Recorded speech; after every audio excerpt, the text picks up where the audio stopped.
First.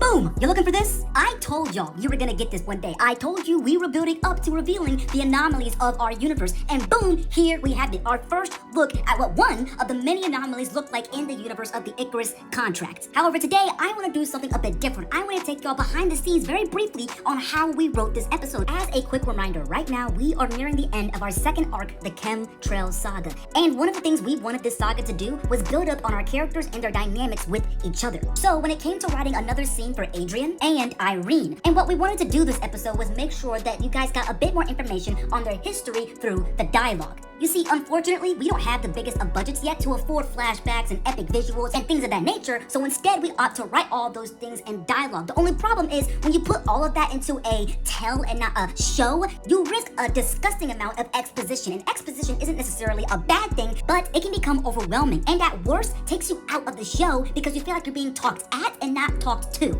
So back to the writing. Micah and I are forced to challenge ourselves because of our budget limitations when it comes to the writing. How do we get across to you guys the history between these two women in a way that's not over-communicated or under-communicated or doesn't do either of the characters justice? And the answer is a lot more simple than you think. Trust your voice actors.